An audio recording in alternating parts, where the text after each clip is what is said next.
Well, this is to go out on the 9th of July, and I'm just recording it now. Afghanistan. I mean, does it matter when it goes out? Things are changing so fast in Afghanistan. What a miserable, what a shameful situation. Afghanistan burns, and all the blood and treasure that has been wasted in vengeance for 9/11 to little avail. After years of suffering, 9/11 is the symbolic departure date that President Biden has chosen for international forces to leave Afghanistan. But we are so eager to leave that we are done with the place already. We can't wait to go. We've gone. No use crying over spilt milk was the old saying my grandmother used to tell me. But over spilt blood? Surely that's worth a tear or two as the Taliban take over. The Taliban, a group whose leaders have spent decades in Guantanamo and have little or no knowledge of the modern world, the real world in which they live. They're so out of touch with the population of Afghanistan. A group so misogynistic that they oppress the female sex cruelly. There's no area under Taliban control in which female education, state education, is permitted. No area. Never mind female education at a junior level. No female education at state education is permitted. There is private female education conducted discreetly in secret, but there are no state schools functioning for girls in areas under Taliban control. Unbelievable. A group inured to violence to such a degree that for them killing is second nature. Now, I know we have a bloody history in Afghanistan. We have bombed ruthlessly, and many innocent civilians have been killed in the process. Our use of drones has been an exercise in cruelty beyond comprehension. But the Taliban have no ethics when it comes to placing a value on human life. These are the people who will inherit the prize that is Afghanistan at the hands of a corrupt elite that run the place at the behest of the West. It is a corrupt elite. The Taliban have killed countless people with bombings and slaughter in Kabul. And they used to attack the Western forces. Of course, as soon as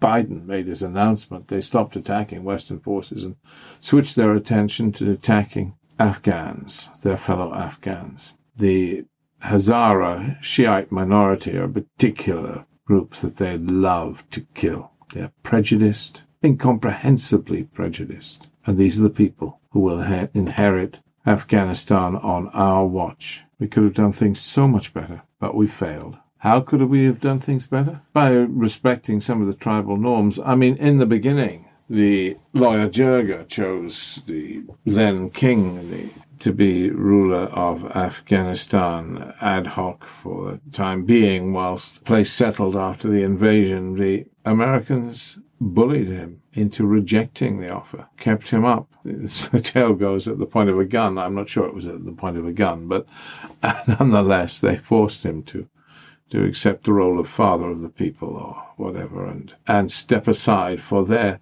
corrupt man, Karzai. I mean, a staggeringly corrupt and anti-American individual, was given Afghanistan like a ripe plum by the incoming forces. They could have had a different approach. They could have respected Afghanistan's norms of democracy. It's not Western democracy, but they have lawyer Jirgas, and the Jirgas elect Khans, who are their representatives and their spokespersons. A perfectly adequate tribal system with which all in Afghanistan are familiar. And had we respected it and used it, then much of the corruption and decadence that came in with Karzai and with the warlords whom he helped empower, warlords, drugs barons, these were the men that took over in Afghanistan. What can you do now? Well, Pakistan has huge influence in Afghanistan, obviously, and Pakistan depends colossally on Western aid for its military.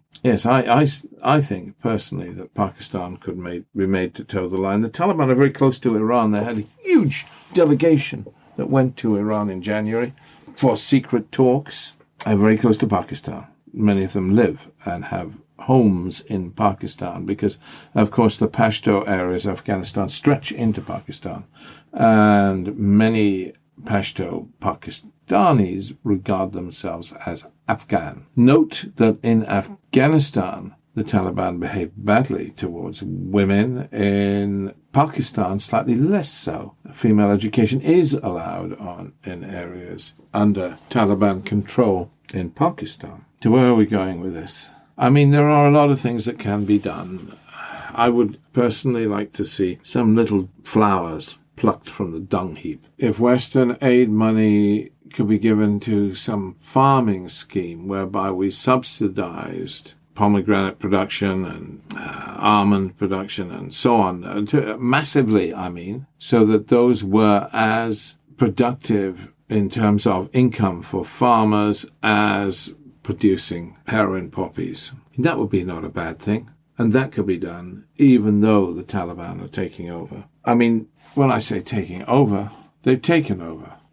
Back in late June, well, by the third week of June, Taliban had taken over 69 of the country's 407 districts, including the border crossing with Tajikistan. That, in addition to the ones they already controlled, that meant that back in the third week of June, they held 142 districts and were fighting for control of about 170 more.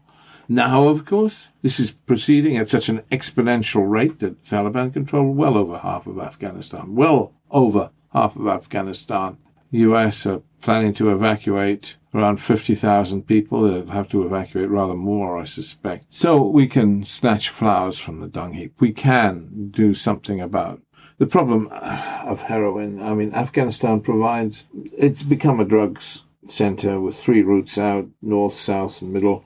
North via Russia, center via Turkey, south via the Arabian Gulf and down into Africa and across. The world's heroin production comes from Afghanistan, and because it's become such a center for the criminal production of heroin, it's now become the center also for designer drugs because they can work there with impunity, and the Taliban have raked it in. Of course, years ago, the Taliban used to stop drugs production, but they don't seem to care anymore now. They'll exploit any means in their power. It's a tragedy. So we could snatch that flower from the dunghill because I believe in the decriminalization of drugs. I think the way Portugal has gone has been successful when it comes to drugs like heroin. And heroin is a terrible drug. Terrible drug. People get aggressive when they can't get it. I would rate heroin as just about as bad as excessive alcohol. We have a big problem with alcohol abuse amongst the young in the West, and heroin and designer drugs from Afghanistan run it a close second, really. We have to find a way to deal with this. But one way is to help deal with it at source. I think there should be a distinction with regard to the kind of financial package, the aid that's delivered to Afghanistan.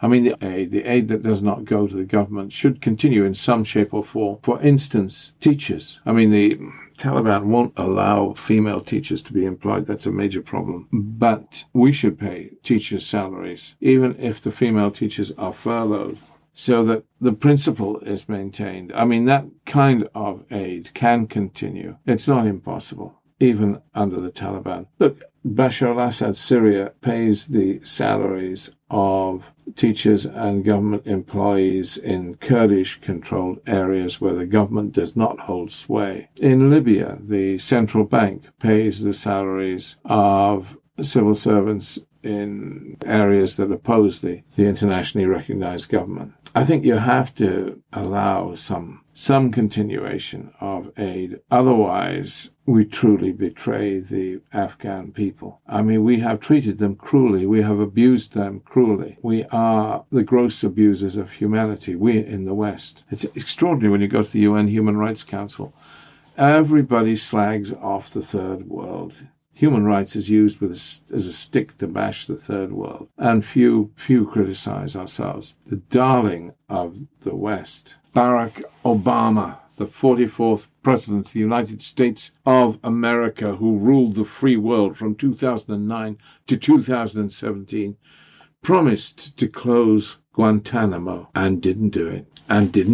That would have at least set some sort of standard with regard to human rights. What could be done? I mean, it would be good if the West actually put some value on women's rights. They have been ignored in the so-called peace negotiations to a degree. There are only 4 women in the government delegation, no women in the Taliban delegation to Doha. Women's rights have been shoved under the table as if we didn't care about them. There's still symbolic gestures that could be made. Kamala Harris, who has her residence in Observatory Circle in Washington, as the U.S. Vice President, she could invite a delegation of Afghan women, Afghan and Pakistan maybe women. Yeah, that might be good to Washington, to show that the West actually cares. I mean, to show in some really public and tangible way that the West cares. Do we care? Or is our women's rights something that, wow, we weep crocodile tears about? Don't really matter to us, do they? There are things that can be done. There are flowers that can be plucked from the ashes. There are people will have to stay and deal with the Taliban. I mean, not everybody can run, The rich, corrupt ones, maybe. The ordinary people of Afghanistan have to live under these nasty people. They won't allow female judges or female in the judiciary of any kind. They're going to have a Supreme High Council, a Judicial Council. And there are no checks and balances over that. And that will run Afghanistan, and it will become an emirate, an Islamic emirate, and the secular days will be gone. What I dislike about the Taliban is their exclusivity. I mean, to be fair, there are fighters who are non-Pashto fighting in the north alongside the Taliban. And to be fair, they are not corrupt like the government that the West put in place. That counts for a lot. It counts for a great deal. But there's no use crying over spilt milk, spilt blood, lost blood and treasure. We need to salvage what we can from the wreckage, and there's a lot we can salvage. We just think fresh about Afghanistan. What we've done has been shameful. President Biden is to blame in significant degree, and before him President Trump, because these two have identical policies with regard to Afghanistan. And it's been a policy of, look after yourself first. It's the policy of the West at the moment. Understandable, perhaps? We vaccinate ourselves first before the rest of the world. We're not willing to lay our lives down as policemen of the world anymore. We are becoming nationalists. We're becoming parochialists. So be it. But we have a duty to be compassionate, and we should always temper our selfishness with some care for others. And we should not walk through the world cruelly, invading nations and then slicing up the population as we walk through in the aftermath of our wars of liberation in Libya and Iraq and Afghanistan and wherever we behave so cruelly and abysmally to salve our own self-righteous pride. God help Afghanistan out of the frying pan into the fire. God have mercy on the souls of the Afghans, most particularly their women and children. And please God forgive us for what we have done to them. Thank you.